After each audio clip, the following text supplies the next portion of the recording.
बिस्मिल्लाहिर्रहमानिर्रहीम अस्सलाम वालेकुम। वेलकम करते हैं आपका किचन विद शमसा में। मैं आज लेकर आई हूँ आप लोग के लिए बड़ी मज़ेदार सी रेसिपी की तरह बढ़ने से पहले अगर आप लोगों ने अभी तक मेरे चैनल को सब्सक्राइब नहीं किया तो प्लीज़ जल्दी से जाकर मेरे चैनल को सब्सक्राइब कर लें, और जिन्होंने सब्सक्राइब कर दिया थैंक यू सो मच। एक अच्छा सा कमेंट करें, शेयर करें, लाइक करें। आज मैं आप लोगों के लिए लेकर आई हूँ शीर कौरमा बनाने की रेसिपी।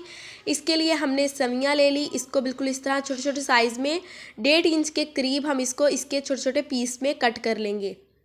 इसको अच्छे तरीके से इस तरह 1.5 इंच में हम इसको कट कर लेंगे, और एक पैन में देसी घी ले लेंगे और इसको 1 चम्मच के करीब इसमें देसी घी ऐड कर देंगे, और 3 इसमें मोटी सब्ज़ इलायचियाँ ऐड कर देंगे, और इस तरह इसको अच्छे तरीके से 2 मिनट के लिए फ्राई करके इलायचियों को इसमें अब हमने जो सवियाँ बना के इसको छोटे छोटे छोटे पीसीज में कट करके रख ली हैं वो ऐड कर देंगे। इस तरह अच्छे तरीके से इसको ब्राउन सा कलर और टेस्ट, बहुत अच्छा टेस्ट आएगा इससे। आप लोगों ने इसको ज़रूर ट्राई करना है। इस तरह लाइट कलर से बिल्कुल लो फ्लेम पे हम इसको ब्राउन सा कलर ले आएंगे, इसको बिल्कुल देसी घी में फ्राई कर लेंगे। इस तरह ये देखें इसका कलर भी चेंज हो गया, कितना मज़ेदार और ख़ूबसूरत सा इसका कलर ब्राउन सा आ चुका है। और अब हम इसको प्लेट में निकाल के रख लेंगे। अब फ्राई पैन में हम इसमें हाफ़ चम्मच के करीब देसी घी ऐड कर देंगे, और इसमें कुछ ड्राई फ्रूट को रोस्ट कर लेंगे। इसमें ड्राई फ्रूट में मैंने पिस्ता ले लिया, बादाम ले लिए। आप जितना भी आपके पास ड्राई फ्रूट, कोई भी ड्राई फ्रूट है आप ले लें, अगर नहीं है तो इसको इस तरह अच्छे तरीके से फ्राई कर लेंगे। इसको अच्छे तरीके से रोस्ट करके 2 मिनट के लिए इसको रोस्ट कर लेंगे, इससे बहुत टेस्ट अच्छा आ जाएगा इसको फ्राई करने के बाद। अब हमने एक कढ़ाई ली, इसमें 1 लीटर के करीब मैंने दूध ले लिया। इसको अच्छे तरीके से एक बॉयल आने देंगे। इस तरह अच्छे तरीके से इसको बिल्कुल लो फ्लेम पे बॉयल आने देंगे। ये देखिए बिल्कुल हमारा बॉयल आ चुका है। अब हमने जो रोस्ट किए हुए ड्राई फ्रूट हैं वो ऐड कर देंगे। ये जो हमने बादाम पिस्ता ड्राई फ्रूट ऐड कर दिया, जो हमने रोस्ट करके रखा था, बिल्कुल इसको लो फ्लेम पे 2 मिनट के लिए इसको अच्छे तरीके से पका लेंगे।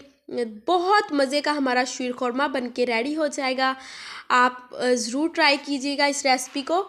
ये देखें जो हमने सेवइयाँ बना के रखी थी, इनको फ्राई कर लिया था, अब हमने इसको ऐड कर देना है।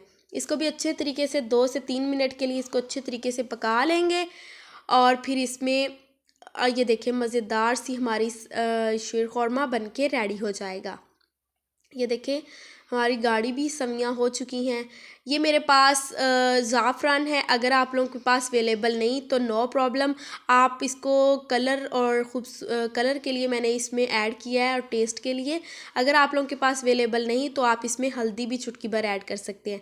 इसमें मैंने अब कुछ साथ ही मेवे ऐड कर दिए और ये घी ऐड कर दी। इसको भी 2 से 3 मिनट के लिए अच्छे तरीके से हम लोग पका लेंगे। यह बहुत मज़े का हमारा शीर कौरमा बन के रेडी हो जाएगा। शुगर मैंने इसमें ऐड कर दी, 2 चम्मच मैंने ऐड किया है शुगर। आप अपने टेस्ट के मुताबिक कम या ज़्यादा चीनी ले सकते हैं। आपको कम पसंद है तो आप कम ऐड कर दें, ज़्यादा पसंद है तो ज़्यादा ऐड कर दें। ये ऑलमोस्ट हमारा डन हो चुका है, तो अब हम इसको प्लेट में निकालते हैं। ये चेक करें कितना मज़ेदार सा हमारा शीर कौरमा बन के रेडी हो चुका है। चेक करें माशाल्लाह, इसकी खूबसूरती चेक करें। इंशाल्लाह मैं नेक्स्ट वीडियो के साथ हाज़िर होंगी। अल्लाह हाफिज़।